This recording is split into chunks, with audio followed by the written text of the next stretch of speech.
ये कह रहे हैं तो मुस्लिम समाज के अलावा किसी को ये पावर दी हो तो बताइए। छोड़िए हिंदुओं को, सिखों को ऐसी पावर है ना? गुरुद्वारा लिया जा चुका है वक्फ बोर्ड में, संसदी तो कर रही है, फिर काहे बिल बिला रहे हो? मैं फिर कह रहा हूं कि संसद 4 मुस्लिम महिलाएं चाहें तो वो हज पे नहीं जा सकती। वक्त आने पर बता देंगे तुझे आसमां, हम अभी से क्या बता दे जो हमारे दिल में है। इसलिए इंतजार करिए, हम एक एक करके सुधार करते चले जा रहे हैं।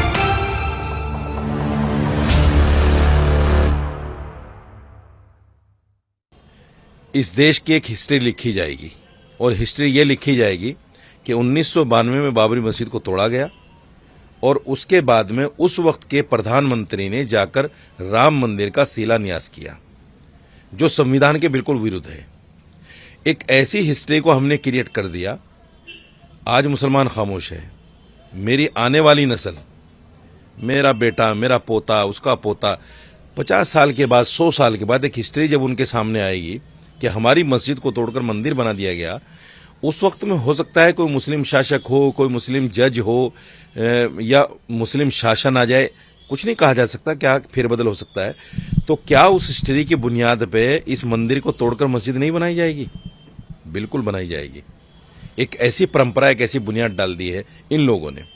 जब मुझे तो अफसोस होता है कोर्ट के फैसले पर भी, जब कोर्ट ने 4 बातें मुख्य रूप से कही, तो आपको ये कहने की जरूरत क्या थी कि मैं अपने विशेष अधिकार से ये जगह राम मंदिर को देता हूं।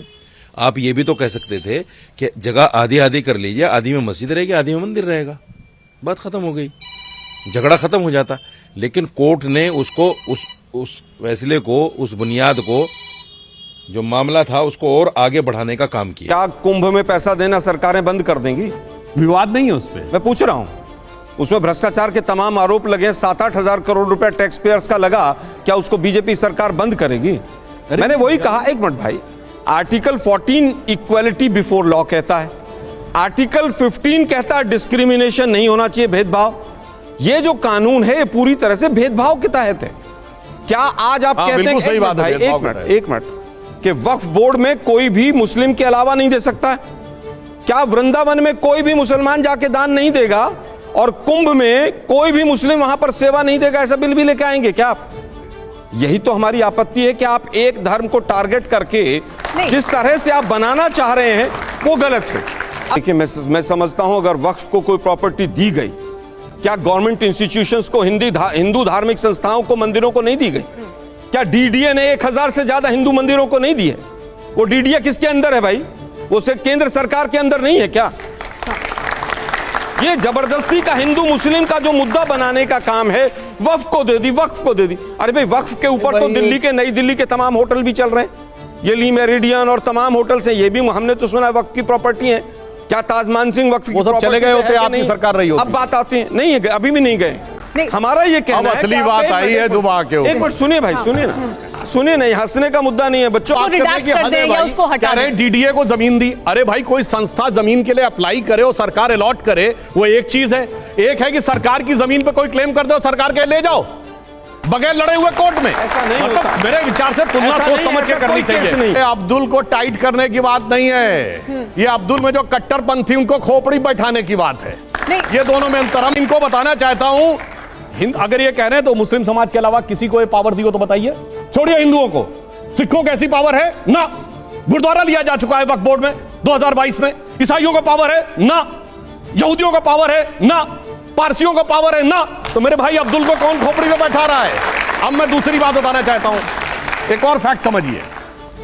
12 साल की मियाद होती है लैंड डिस्प्यूट में, चलो वो छोड़ दिया। हिंदुओं के लिए तो कह दिया 15 अगस्त 47 से पहले आपका मंदिर का क्लेम है तो नहीं जा सकते। मगर ये किस आधार पे वक्फ के क्लेम हो रहे हैं आपको पता है? सूरत नगर निगम की क्लेम इस बात पे है कि जहांगीर ने वो अपनी बेटी जहां आरा को, शाहजहां ने अपनी बेटी जहां आरा को वो दे दिया था, इसलिए वो क्लेम परमानेंट हो गया। तिरुचिरापल्ली का 1500 साल पुराना मंदिर इसलिए वक्फ की पेमेंट हो गया, जबकि 1400 साल पहले इस्लाम आया कि अरकाट के नवाब ने 1560 में दिया था। मैं पूछना चाहता हूं, संसदीय परंपरा की बात करते हो, या अरकाट के नवाब हो या शाहजहां का शासन हो, यह तो शुद्ध शरिया पे चलता था। इसमें तो जजिया लिया जाता था, इसमें जिम्मी का कॉन्सेप्ट था। ये जिम्मी का कॉन्सेप्ट जानते क्या होता है? इस्लाम मान्यता के अनुसार इस्लामी हुकूमत में प्रॉपर्टी पे जो गैर मुस्लिम हैं उनका क्लेम सेकेंडरी है, दे आर कॉल्ड जिम्मी। तो अगर क्लेम होगा between the dispute between Muslim and non Muslim, तो मुस्लिम विल प्रिवेल।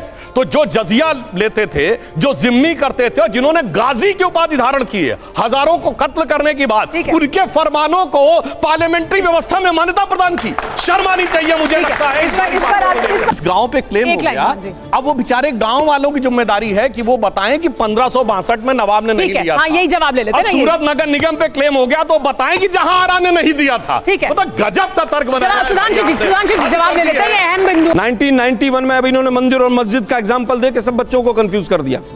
1991 का हिंदू वर्शिप एक्ट क्या कहता है कि 15 अगस्त 47 से पीछे नहीं जा सकते, मगर वक्त में जा सकते हैं। कौन जा सकता है? वक्त में भी कर दिए, 15 अगस्त 47 से पीछे नहीं जा सकते। एक मिनट सुनिए ना, वक्फ 19 जो संसद ने कानून बनाया उससे वक्फ अलग हो गया। और क्या वर्शिप एक्ट हिंदुओं के लिए कि आप नहीं जा सकते पीछे, और वक्फ बोर्ड मुस्लिमों के लिए आप पीछे जा सकते हैं। कि 1947 से पहले अगर वो मस्जिद थी तो मस्जिद रहेगी, वो मंदिर था तो मंदिर रहेगा। इसमें वक्फ बोर्ड कहां से आ गया? नहीं दिया क्या एफिडेविट? क्या हम कृष्ण जन्मभूमि का मुद्दा नहीं उठाएंगे? राम जन्मभूमि में कृष्ण भूमि कहां से आई? मैं फिर कह रहा हूं राम जन्मभूमि में कृष्ण भूमि आ गई। देखिए इनके मन में क्या है। हटाइए मेहरम की व्यवस्था। आपको पता मेहरम क्या होता था? ये बहुत बड़े बनते ना ये लोग, इस्लाम की सारी कुरीतियां बताएंगे, वक्फ बोर्ड में क्या करेंगे वो नहीं बताएंगे। क्या होता था कि 4 मुस्लिम महिलाएं चाहें तो वो हज पे नहीं जा सकती, क्योंकि एक पुरुष ही उनके साथ जाएगा उनका गार्जियन बनके, उसे मेहरम कहते थे। यानी अगर मां बेटी जाना चाहें हज पे तो नहीं जा सकती थी। हमारी सरकार ने व्यवस्था हटाई। उन्होंने कहा अगर 2 मुस्लिम महिलाएं जाना चाहें, 2 बहनें जाना चाहें, मां बेटी जाना चाहें, या 4-6 मुस्लिम महिलाएं अपना ग्रुप बना के जाना चाहें तो वो जा सकती हैं। इसलिए मैंने कहा हमने एक एक करके तमाम चीजें हटाई हैं। फिर काहे परेशान हो रहे हो? वक्त आने पर बता देंगे तुझे आसमां, हम अभी से क्या बता दें जो हमारे दिल में है। इसलिए इंतजार करिए, हम एक एक करके सुधार करते चले जा रहे हैं। और रही बात इनकी, जो जिस प्रकार के ये लोग आरोप प्रत्यारोप लगाते हैं, हमसे कह रहे हैं कि हम तो वोट के लिए कर रहे हैं। तो ऐसा है ना, ये जो आप वक्फ बोर्ड का समर्थन कर रहे हैं और आपके राष्ट्रीय अध्यक्ष खड़े होकर चिल्ला रहे हो, तो सब आपके लिए कर रहे हैं, वोट के लिए थोड़ी कर रहे हैं। वो धार्मिक अंतःकरण से श्रद्धा का भाव उत्पन्न हो रहा है, वो तो पूरी तरीके से गुड गवर्नेंस के लिए है, वो वोट के लिए नहीं कर रहे हैं। ठीक है सुमारा जी। और अगर मैं एक लाइन कहना चाहूँ, एक लाइन और कह दूं, ये इंडिया गठबंधन बना था, ये लोकसभा में था और राज्यों में लड़ाई हो रही। क्यों लड़ाई हो रही? इंडिया गठबंधन में कॉमन क्या था आपको पता है? कौन सा ऐसी चीज थी जो महाराष्ट्र के शरद पवार और पश्चिम बंगाल की ममता बनर्जी के बीच में कॉमन थी? क्या चीज थी जो तमिलनाडु के डीएमके और अखिलेश यादव के बीच में कॉमन था? M factor. वही कोर वोट था जिसके लिए इंडिया गठबंधन एक था। अब राज्यों में सबको लगने लगा ये जब जीत गए ना 99 पे जाके, ये 99 आके इतनी भौकाली दिखा दी है राहुल गांधी जी कि इनके सारे साथी डर गए। उन्हें लगा कि भैया जो कल इनका था आज मेरा है, कल कहीं दोबारा इनका ना हो जाए। उन्होंने कहा भैया तौबा तौबा, आपके साथ हम मुझे राज्यों में गठबंधन नहीं करता।